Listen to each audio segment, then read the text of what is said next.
The question that doesn't have one answer. There is a place that many people insist they have been to, not in dreams, not in stories, not through photographs or videos. They remember standing there. They remember the air, the light, the way the space felt around them. Some remember walking through quiet streets. Others remember stopping in front of a building they can still picture in perfect detail. But when they try to describe it, the certainty begins to fracture. Ask 10 people what this place looked like, and you will receive 10 completely different answers. The name changes, the landscape changes, the architecture shifts, even its position on the map refuses to stay the same. One person remembers a coastal town wrapped in fog and salt air. Another remembers dense forests and an abandoned train platform. Someone else recalls tall stone structures beneath a heavy gray sky.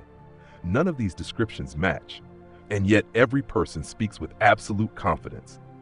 What makes this stranger is that these memories do not fade easily. They linger with emotional weight, a quiet unease, a sense of longing, a feeling that something important was left unfinished. People remember how they felt there more clearly than what they saw. When researchers attempted to trace this location through historical records, the contradictions deepened. Old maps point to different places. Documents disagree on names, borders, and dates. Photographs appear mislabeled, missing, or altered. Some archives suggest the place once existed. Others imply it never did at all. It is as if the past itself cannot agree on what this place was supposed to be. Memory, we are told, is unreliable. It bends. It reshapes itself over time. It fills in missing details with imagination and expectation. But what happens when thousands of people misremember the same thing in completely different ways? At what point does a broken pattern become something else entirely? If memory can fracture reality so easily, or if reality itself can fracture memory, then which one can truly be trusted? Tonight, we explore a mystery that has no single answer, a place everyone remembers, but no one remembers the same way.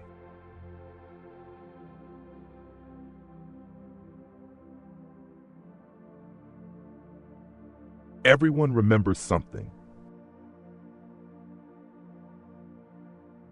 Ask 100 people whether they have ever heard of this place, and most will hesitate. Some will shake their heads. Some will say no with uncertainty in their voice. Some will pause for a moment longer than necessary, as if searching for a memory they cannot fully reach.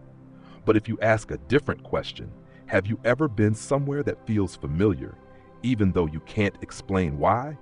The answers begin to change. People start leaning forward. Their expressions soften. Their eyes drift slightly away, focusing on something only they can see. And then they begin to describe it. One woman remembers standing on a narrow street near the sea. The air smelled of salt and wet stone. She recalls a lighthouse in the distance, blinking in a slow, deliberate rhythm. 3 flashes, then darkness. She cannot remember the town's name, but she is certain the sound of distant waves never stopped, even in the middle of the night. In her memory, the streets were empty, yet she never felt alone. A man from another country tells a completely different story. He remembers dense forests pressing in from all sides, tall trees blocking out most of the sunlight. There was a small railway platform hidden among the trees, with rusted tracks that disappeared into the fog. No trains ever arrived, but the station lights were always on. He remembers sitting on a bench, waiting for something he cannot identify. Not a train, not a person, but a moment. Another witness recalls a city made of stone and concrete, tall buildings stretching upward beneath a heavy gray sky. The streets were wide but strangely quiet, as if sound struggled to travel.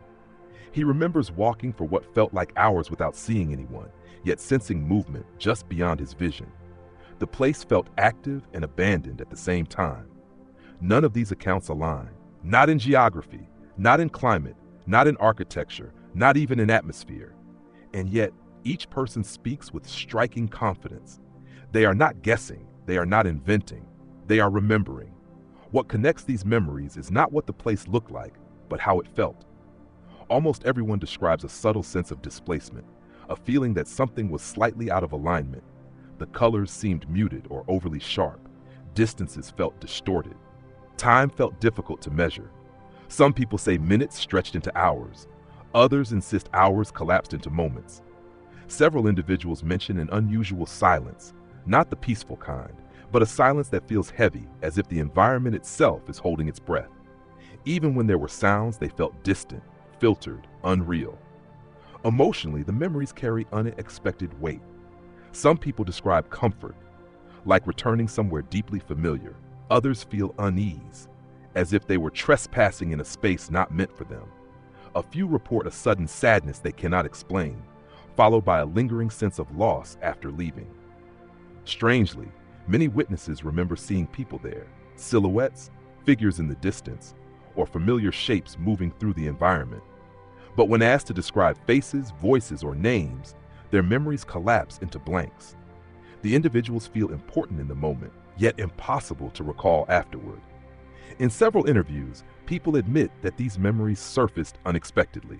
A certain smell triggered it, a piece of music, a dream that felt unusually vivid, a familiar street that suddenly felt wrong. The memory arrives fully formed, emotionally charged, and then resists further clarification.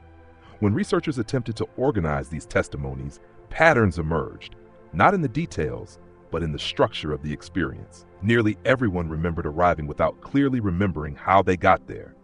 Many recalled leaving suddenly, often distracted or disoriented. Few remembered a clear reason for being there in the first place. Some participants even questioned whether the memory belonged to them at all.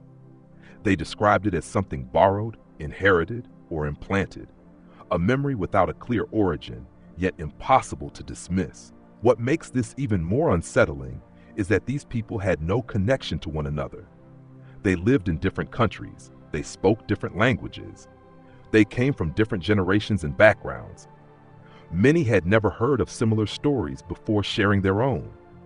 And yet, the emotional fingerprints of the memory were remarkably consistent. It raises an uncomfortable possibility. If so many people can remember something that contradicts itself so completely, then what exactly are they remembering?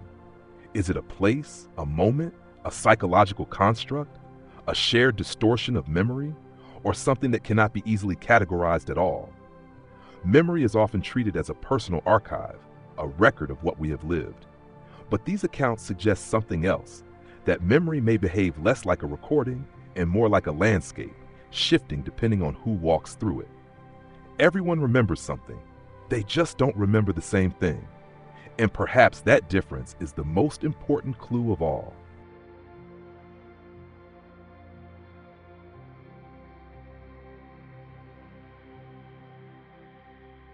The records don't agree. Personal memories can be dismissed. They can be explained away as imagination, coincidence, or flawed recall. The human mind is known to reshape the past, smoothing gaps and rewriting details without permission. But records are supposed to be different. Documents do not dream, maps do not hallucinate, archives do not invent stories, or at least that is what we believe. When investigators attempted to verify the location described in the testimonies, they began where all truths are supposed to begin, with data, old city registries, survey maps, transportation records, shipping routes, census archives, satellite imagery, every possible source that might anchor the place to a fixed point in reality. Instead of clarity, they found contradiction. In several regional archives, the same set of coordinates appeared under different names across different decades. One map labeled the area as a coastal settlement that thrived briefly before vanishing from trade records. Another map, printed only years later, showed the same region as undeveloped land with no structures at all. A third version referenced a railway junction that supposedly operated there, despite no physical trace of tracks ever being found in modern surveys. None of the maps agreed on what had existed there. Even more troubling were the date conflicts. Some documents suggested construction projects that were approved and completed in years when no such funding existed. Other records described population declines in places that officially had no registered population to begin with. In several cases, the same building appeared in municipal blueprints under 3 different addresses that could not physically coexist. Archivists initially assumed clerical errors, but the errors were too consistent, too patterned, too widespread. When digital archives were consulted, The inconsistencies only deepened. Satellite images from different years showed structures appearing and disappearing without any corresponding demolition permits, disaster reports, or urban planning documentation. Roads connected to nothing. Shadows fell where buildings should not exist. In some image sets, entire blocks seemed subtly misaligned between captures taken only months apart. No single image proved anything on its own, but together they painted a picture of instability. Even library collections offered no firm ground. Two books printed in the same year by the same publisher referenced the location differently, one describing it as a functioning industrial district, the other referring to it as abandoned decades earlier. Their sources overlapped, yet their conclusions diverged completely. Photographic evidence proved equally unreliable. Several images surfaced online showing streets, buildings, or landmarks that matched fragments of witness descriptions. But reverse image searches led to dead ends. Original sources were missing. Metadata conflicted. Dates contradicted lighting conditions and architectural styles. In a few cases, images seemed to subtly change after being re-uploaded, as if compression errors were rewriting details over time. Skeptics argued this was nothing more than poor documentation practices combined with digital decay, corrupted files, lost records, human error amplified by aging infrastructure. Yet that explanation failed to account for one uncomfortable pattern. The contradictions often clustered around the same geographic zones. The same coordinates appeared repeatedly across mismatched records, always unstable, always shifting in description, never settling into a single identity. It was as if the data itself could not agree on what belonged there. Attempts were made to physically survey these locations. Modern mapping tools confirmed ordinary landscapes, empty fields, unremarkable neighborhoods, stretches of road with no obvious anomalies, no ruins, no hidden foundations, no signs of erased infrastructure, and yet subtle irregularities persisted. Survey markers failed to align precisely with older benchmarks. GPS readings drifted slightly more than expected in certain pockets. Compass calibrations showed minor but repeatable deviations, nothing dramatic enough to raise alarms, but enough to quietly unsettle those trained to notice such details. Some researchers began to suspect that the problem was not the records, but the assumption that the location itself had ever been stable. History depends on continuity. A place exists, it develops, it changes, and it leaves behind consistent traces. Even when cities vanish, their absence leaves patterns, ruins, soil disturbances, economic echoes, cultural memory. This place left confusion instead. It appeared and disappeared inconsistently across time. It occupied contradictory identities. It refused to anchor itself to a single narrative. In several interviews, archivists admitted experiencing a strange sense of déjà vu while reviewing the materials, the feeling of having already seen a document that they could not locate again. Some reported misplaced folders reappearing in unexpected sections, digital files briefly appearing in search results, only to vanish upon opening. No evidence of tampering was found, no signs of deliberate falsification, just instability. At this point, the investigation began to drift away from traditional explanations. If neither memory nor record could reliably describe the same place, then perhaps the error was not in perception or documentation alone. Perhaps the underlying assumption that reality behaves consistently across observation was flawed. Some theorists propose that overlapping data streams might be contaminating one another, different versions of the same location bleeding across timelines or probabilistic states. Others suggested that the inconsistencies could reflect cognitive synchronization errors between observers and recorded data, a misalignment between lived experience and stored representation. There was no consensus, only the growing realization that the more precisely the researchers tried to define the place, the less stable it became. Like trying to measure a shadow, like trying to hold fog in your hands. The records did not agree, not with each other, not with memory, not even with themselves over time. And if the past could not remain fixed, then the present suddenly felt far less secure than anyone expected.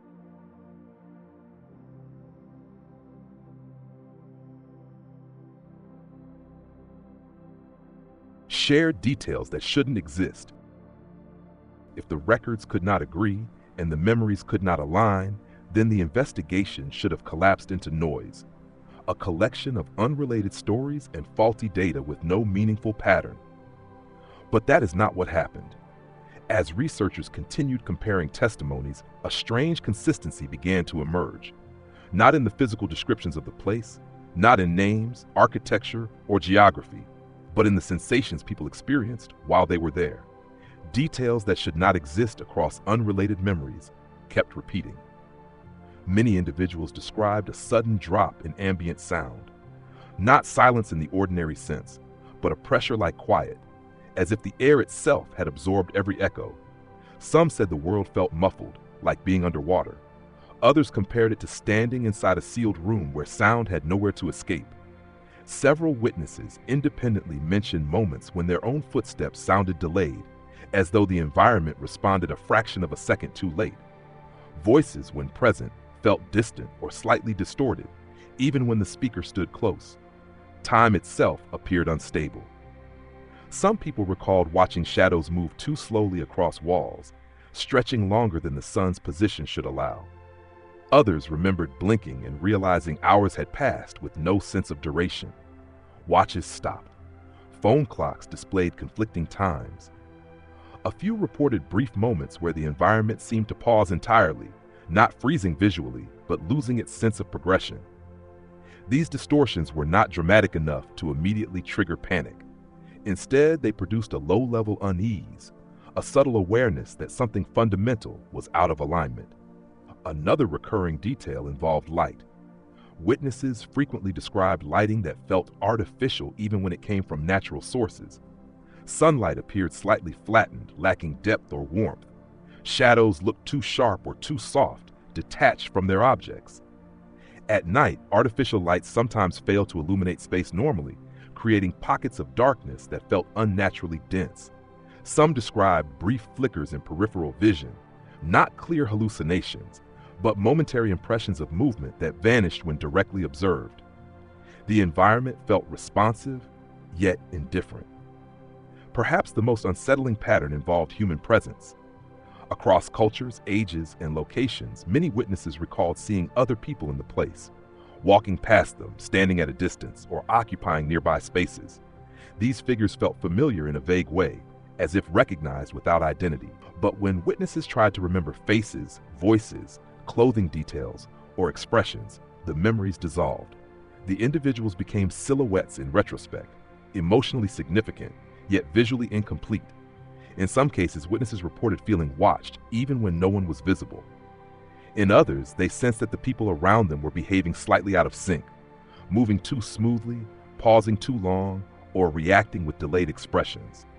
No one reported direct hostility, no clear conversations, no names exchanged, just presence. Several interviewees also recalled physical sensations that appeared repeatedly: a subtle pressure in the ears, mild dizziness, a faint metallic taste, or a momentary feeling of lightness in the body. These symptoms faded quickly after leaving the place, but the memory of them remained vivid. Again, none of these people had spoken to one another beforehand. Many had never shared their experience publicly until contacted by researchers. Yet the sensory overlap was difficult to dismiss as coincidence. Even more disturbing were the emotional echoes.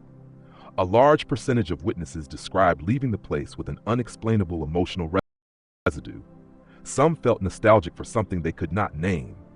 Others felt quiet grief, as if they had lost something important without realizing what it was. A few reported a lingering anxiety that surfaced unpredictably months or even years later. In several cases, people dreamed of the place afterward, recurring dreams that preserved the emotional tone but altered the visual details each time. The consistency of these emotional aftereffects suggested that whatever the experience represented, it was not merely imagined in passing. It had left a psychological imprint. Researchers began mapping these shared sensations rather than physical descriptions. When layered together, the overlap became unmistakable: sound distortion, time irregularities, unnatural lighting, incomplete human figures, emotional residue, disorientation upon arrival and departure. A pattern was forming, one that transcended geography.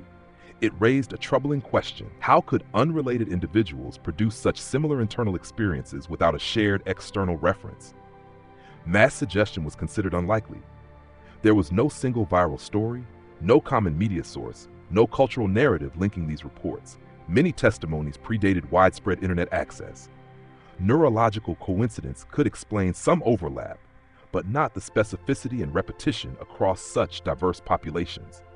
At this stage, the investigation shifted away from asking what the place looked like and toward what the experience itself represented. Some theorists propose that the human brain may be responding to a rare but consistent neurological state, a form of dissociation or temporal distortion triggered by unknown environmental factors. Others suggested that these sensations resembled reports from liminal environments, spaces that exist between defined boundaries, such as transitional zones, deep underground facilities, or extreme isolation environments. But these explanations fail to address why the witnesses consistently attached these sensations to a specific place rather than a general state of mind. Another possibility began to quietly surface. What if these shared details were not the result of imagination, but traces of interaction with something real that does not fully conform to ordinary physical rules? Not a place in the traditional sense, not a location fixed on a map, but a condition of space, perception, or reality itself. Something that different minds interpret differently, yet respond to in similar biological and emotional ways. If that were true, then the contradictions in memory and records might not be errors at all, but incomplete projections of a phenomenon that cannot be fully represented in stable form. The shared details should not exist, and yet they do. Which means whatever people encountered, whether psychological, environmental, or something far stranger, left behind a consistent signature. A fingerprint without a clear source. And fingerprints, no matter how subtle, usually belong to something that touched the world.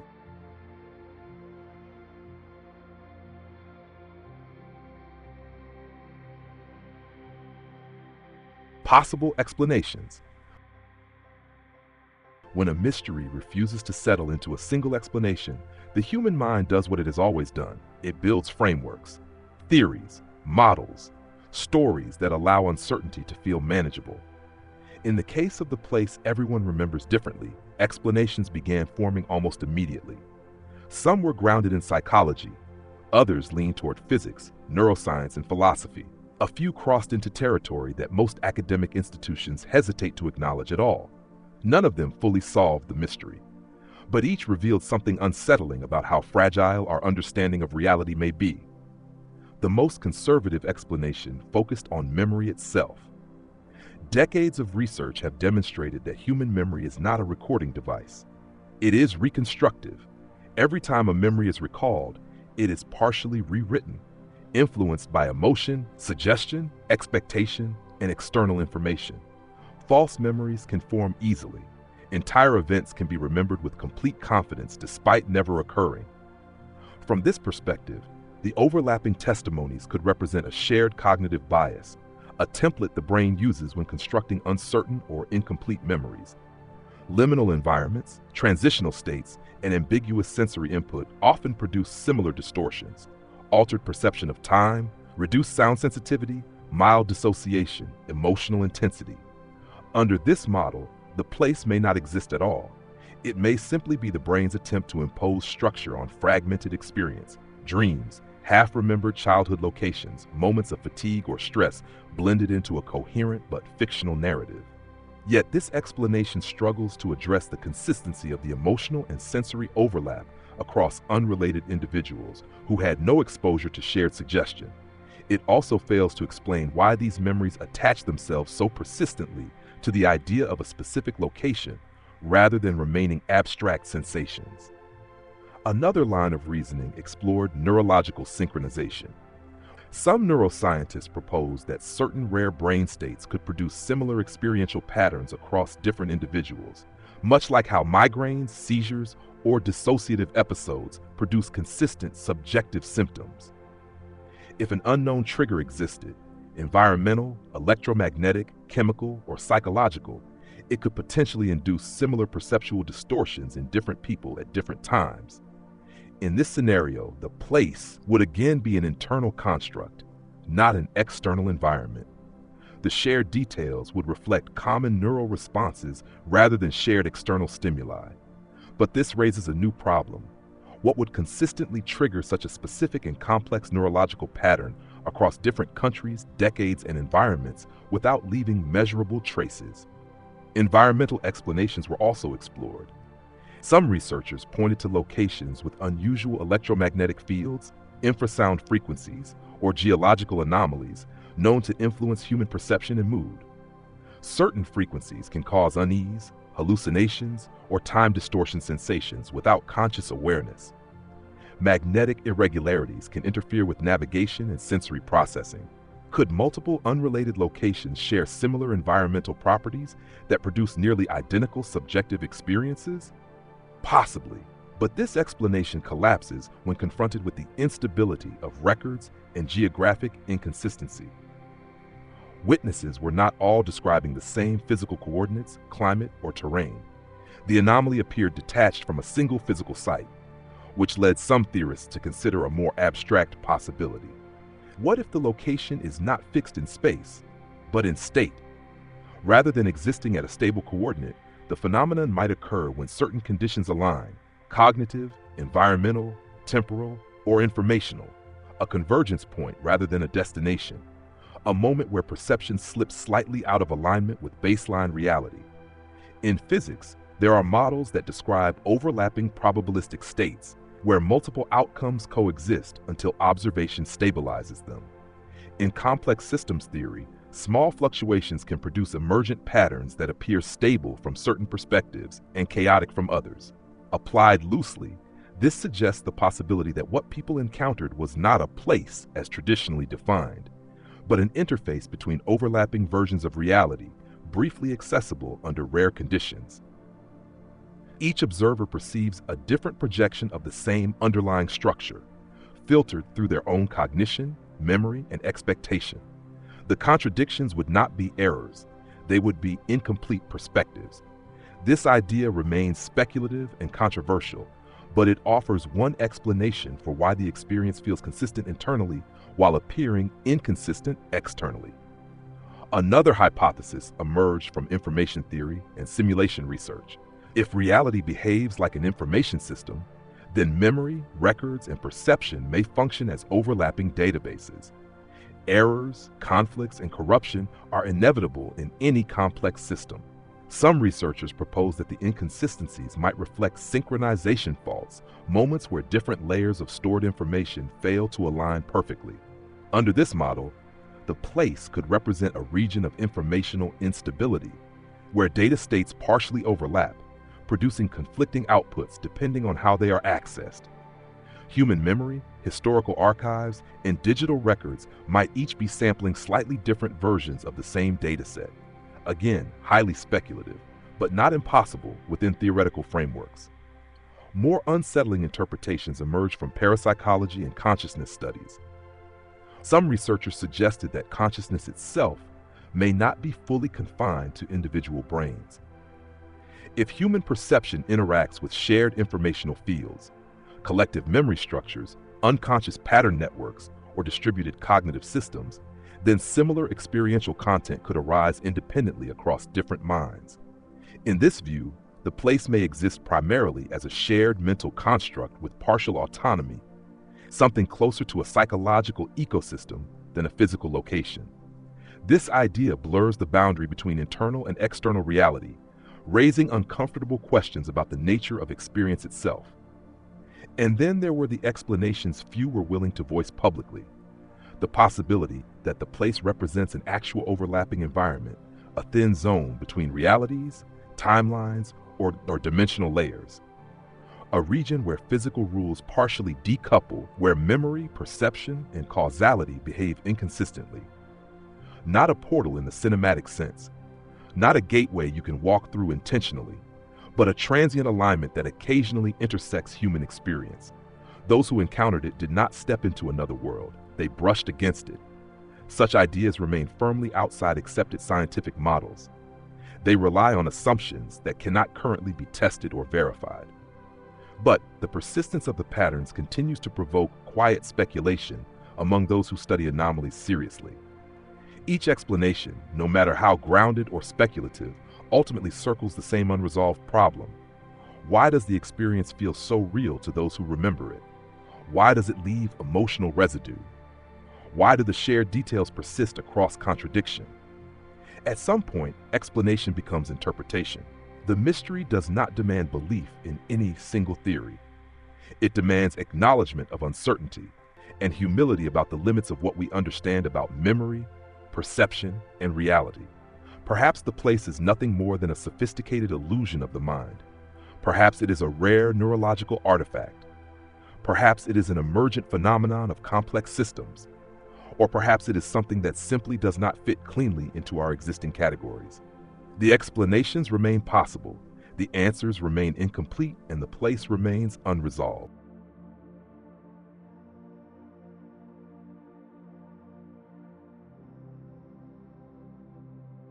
The uncomfortable question.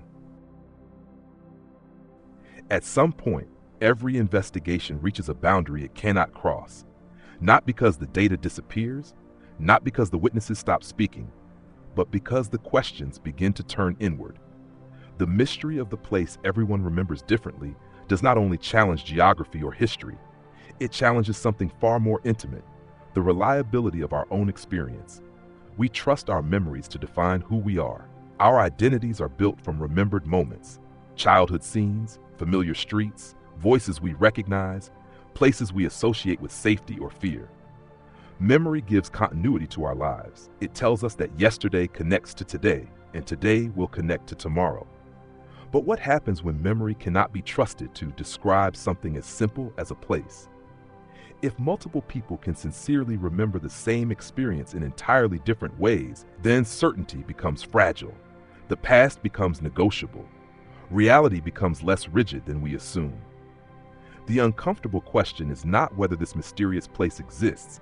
The uncomfortable question is what it reveals about how we perceive the world. If memory reshapes itself every time it is recalled, then our personal histories may already be fluid narratives rather than fixed records. We are not replaying the past, we are recreating it, slightly differently each time, influenced by emotion, context, and expectation. And yet, this case suggests something even deeper. It suggests that memory may not only distort what happened, but also shape what is possible to perceive. If a place can exist differently across minds, yet leave consistent emotional and sensory traces, then perhaps reality itself is not experienced as a single unified structure. Perhaps each observer constructs a partial version of the world, overlapping with others, but never perfectly identical. We walk through shared environments, but we do not inhabit identical realities. Most of the time, the differences are too small to notice, but occasionally, anomalies surface, moments where the cracks become visible. This raises a disturbing possibility. What if there are other experiences we all remember slightly differently, but have never compared closely enough to notice the contradictions? What if entire events, locations, or histories exist in overlapping versions across human memory? What if consensus reality is not as solid as we believe, but a fragile agreement maintained by shared language, shared records, and mutual assumption? The place everyone remembers differently may simply be one of the few cases where the agreement failed. Another question follows naturally. If memory and reality can drift apart so easily, how much of what we call truth is actually negotiation rather than fact? How much of the world exists because we collectively agree it does? And what happens when that agreement fractures? These questions are not comfortable. They destabilize the sense of control we rely on to navigate daily life. They suggest that certainty may be an illusion, a convenient fiction that allows complex systems to function without constant doubt. Yet ignoring such questions does not make them disappear. The witnesses did not seek this mystery. The inconsistencies were not designed. The patterns emerged naturally, quietly, without announcement. And that may be the most unsettling part. If such anomalies can exist unnoticed for years, hidden inside ordinary memory and mundane records, then how many other fragile seams exist beneath the surface of reality? Perhaps the place is not an anomaly at all.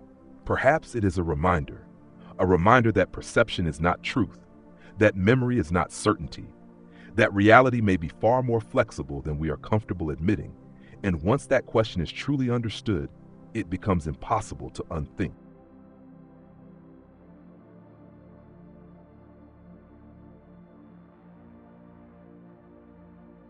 What remains when the answers fade? In the end, the investigation offers no final resolution. No coordinates to mark on a map, no photograph that can be framed as proof, no document that settles the contradictions once and for all. The place everyone remembers differently remains exactly what it has always been: unresolved, unstable, and quietly persistent in the margins of memory. Some believe the place never existed at all, that it is nothing more than a shared illusion born from the brain's tendency to create patterns where none truly exist. A coincidence amplified by attention and storytelling, a psychological echo mistaken for meaning. Others remain convinced that something real was encountered, not necessarily a physical location, but a genuine anomaly in perception, memory, or reality itself. Something that left traces without leaving evidence. Something that touched human experience lightly enough to avoid detection, yet deeply enough to be remembered.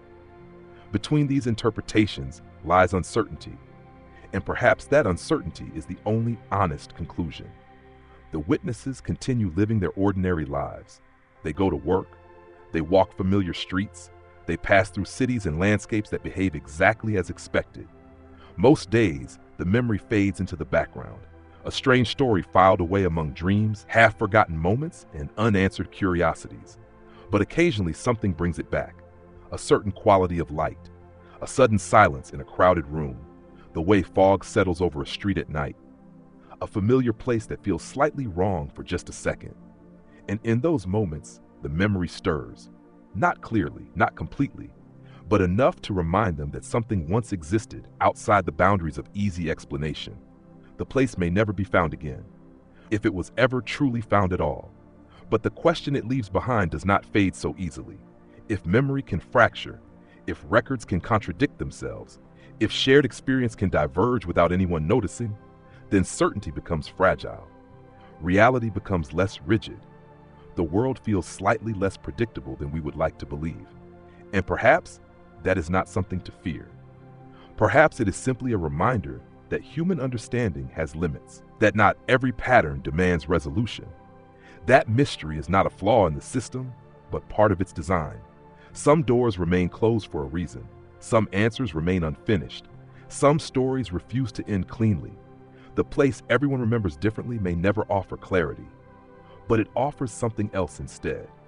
A quiet invitation to question what we assume is fixed, to notice the subtle cracks in certainty, to remain curious about the spaces where knowledge fades into ambiguity. And maybe, somewhere between memory and reality, that is exactly where the story was always meant to live.